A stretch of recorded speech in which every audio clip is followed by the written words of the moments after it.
নমস্কার বন্ধুরা, আজ আমি এই ভিডিওতে বলবো 18, 19 ও 20 জানুয়ারি কুম্ভ রাশির মহারাশিফল সম্পর্কে।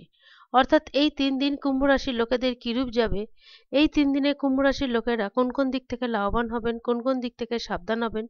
এছাড়া এই 3 দিনে স্বাস্থ্য, আর্থিক স্থিতি, পারিবারিক জীবন, দাম্পত্য জীবন, চাকরি, ব্যবসা, কেরিয়ার এই সমস্ত কিছুর উপর কি প্রভাব পড়বে সে কথা বিস্তারে বলবো এই ভিডিওতে।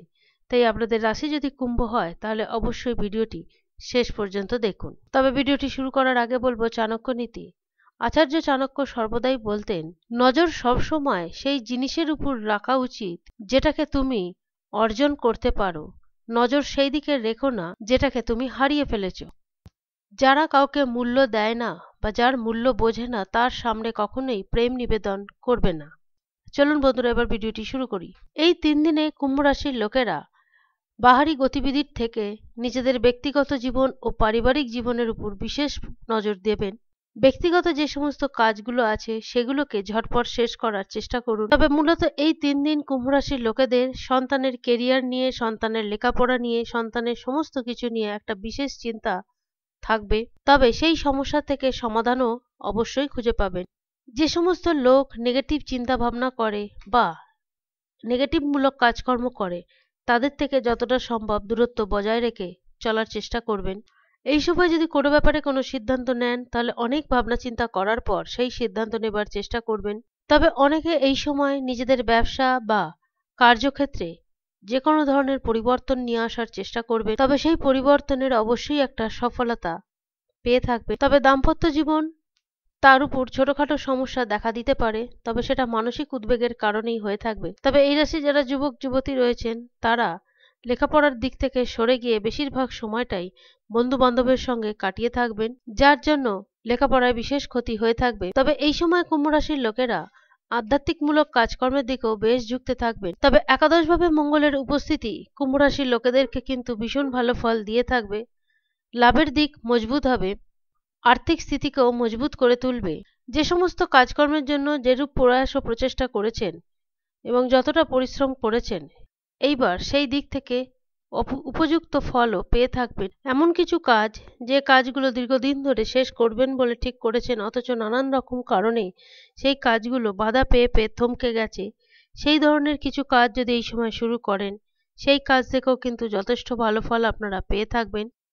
এই রাশি যারা বিদ্যার্থী রয়েছেন তারাও মোটামুটি বিদ্যাক্ষেত্র থেকে যদি সঠিকভাবে প্রয়াস ও প্রচেষ্টা করে থাকেন তাহলে অবশ্যই সেই দিক থেকে সফলতা পাবেন। কুম্ভ রাশির যে সমস্ত জাতক ও জাতিকারা এখনো পর্যন্ত অবিবাহিত রয়েছেন তারা খুব শিগগিরই বিবাহের মতন শুভ প্রস্তাব পেতে পারেন, বা যারা নতুন চাকরির জন্য দীর্ঘদিন ধরে প্রচেষ্টা করছেন তাদেরও সেই দিক থেকে বড় কোনো খুশির খবর আসতে পারে। যারা ব্যবসায়ী, যারা নতুন কোনো ব্যবসা আবার পুনরায় শুরু করতে চাইছেন তারাও সেই ধরনের কাজ এই সময় করতে পারেন, কারণ আপনাদের একাদশভাবে মঙ্গলের উপস্থিতি কুম্ভ রাশির লোকেদেরকে ভীষণ সাপোর্ট দিয়ে থাকবে। অপরদিকে আপনাদের রাশির অধিপতি শনিদেব, সে 18 জানুয়ারি থেকে অস্ত যাওয়ার কারণে যে অনাবশ্যক খরচা আপনাদের হচ্ছিল বা যে স্বাস্থ্যের সমস্যা দেখা দিচ্ছিল তা কিন্তু ধীরে ধীরে বেশ কিছুটা দূর হবে, এবং দ্বাদশভাবে সূর্যের উপস্থিতি আপনাদেরকে আত্মবিশ্বাস এবং এনার্জেটিক যে পাওয়ার সেটাকে যথেষ্ট বাড়িয়ে তুলবে। কাজকর্মের দিক থেকে ভীষণ ভালো ফল আসবে। মঙ্গল ও সূর্য এই দুটি গ্রহ ভীষণ সাপোর্ট দেওয়ার কারণে এই যে সময়টা কুম্ভ রাশির লোকেদের কাছে ভীষণ ভালোভাবেই কাটতে থাকবে। তবে স্বাস্থ্য যতই ঠিকঠাক থাকুক, সর্বদাই স্বাস্থ্যের উপর বিশেষ নজর দিয়ে থাকবেন এবং দৈনন্দিন যে খাদ্যাভ্যাস তার উপরও কিন্তু বিশেষ নজর দিয়ে থাকবেন। যারা দীর্ঘদিন ধরে প্রেম জীবনে রয়েছেন তাদের প্রেম জীবন অত্যন্ত সুখকর হয়ে থাকবে, এবং সেই প্রেম জীবনকে বৈবাহিক জীবনে রূপান্তরিত করার জন্য যে সাপোর্ট সেটাও পারিবারিক দিক থেকে পেয়ে থাকবেন। এবং যারা বিবাহিত তাদেরও দাম্পত্য জীবন অত্যন্ত সুখকর হয়ে উঠবে। এই রাশির যারা বিদ্যার্থী রয়েছেন, আগেই বলেছি বিদ্যার্থীরা যদি বিদ্যাক্ষেত্র থেকে ভালো ফল প্রাপ্ত করতে চান তাহলে অবশ্যই পরিশ্রম করতে হবে।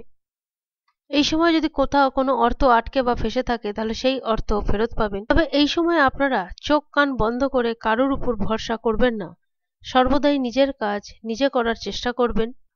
একইভাবে যারা পার্টনারশিপে ব্যবসা করছেন তারাও পার্টনারের উপর সমস্ত কিছু ছেড়ে দিয়ে নিশ্চিন্তে বসে থাকবেন না, অবশ্যই পার্টনারের গতিবিধির উপর বিশেষভাবে নজর রাখবেন। উপায় হিসেবে অবশ্যই বলবো বন্ধুরা, ভগবান শনিদেবের উপায় তো করবেনই, কারণ তিনি অস্ত যাবার কারণে সম্পূর্ণরূপে পরাস্ত থাকবেন। তাই তাকে মজবুত করতে গেলে অবশ্যই তার যে মন্ত্র সেই মন্ত্র জপ করবেন এবং পাশাপাশি প্রতিদিন সকালবেলায় সূর্য মন্ত্র জপ করবেন, সূর্যদেবকে জল নিবেদন করবেন। আজ এই পর্যন্তই বন্ধুরা। যদি ভিডিওটি ভালো লাগে অবশ্যই জানাবেন। ধন্যবাদ।